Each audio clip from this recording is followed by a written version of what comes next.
వరద వాడిని ఆపు అని సలార్ను ఆపాలని వరదరాజ మన్నార్కి చెప్తారు కదా. అలాగే సన్ రైజర్స్ హైదరాబాద్కు ఈసారి కప్పు కొట్టేదాకా ఆగేలా లేదు ఆ జట్టు. ప్యాట్ కమిన్స్ 2024లో ఎస్ఆర్హెచ్ టీం ఓనర్ భారీ ధరను వెచ్చించి మరి ఆస్ట్రేలియా కెప్టెన్ ప్యాట్ కమిన్స్ను వేలంలో కొనుగోలు చేసింది.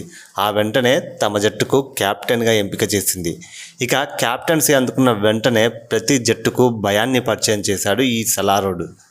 2024 ముందు వరకు ఎస్ఆర్హెచ్ అంటేనే బౌలింగ్ జట్టుగా పేరుండేది. ఎప్పుడైతే ప్యాట్ కమిన్స్ వచ్చాడో బ్యాటింగ్ టీమ్గా మారిపోయింది.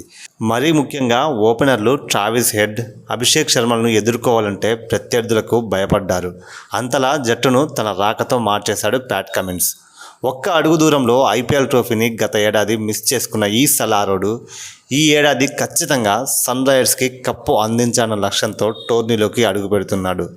అలాగే తాజాగా సోషల్ మీడియాలో వైరల్ అవుతున్న ఓ ట్రెండ్ కూడా ఇది సాధ్యమని చెబుతుంది. మరి ఆ ట్రెండ్ ఏంటో ఇప్పుడు తెలుసుకుందాం.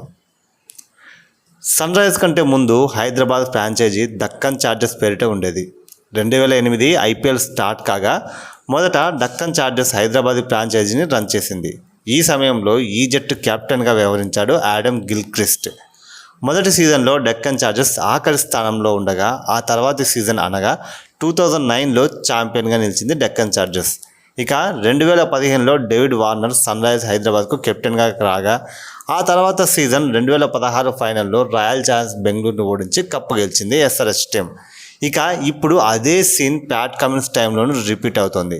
2024లో కమిన్స్ ఎస్ఆర్హెచ్ కెప్టెన్గా మారగా ఆ ఏడాది కప్పు కొట్టలేకపోయింది. ఇక ఇప్పుడు ఈ ఇయర్ కప్పు పక్కా అని ఆరెంజ్ ఆర్మీలు ఆశలు పెట్టుకుంది. మరి దీనిపై మీరేమంటారో కింద కామెంట్ చేయండి.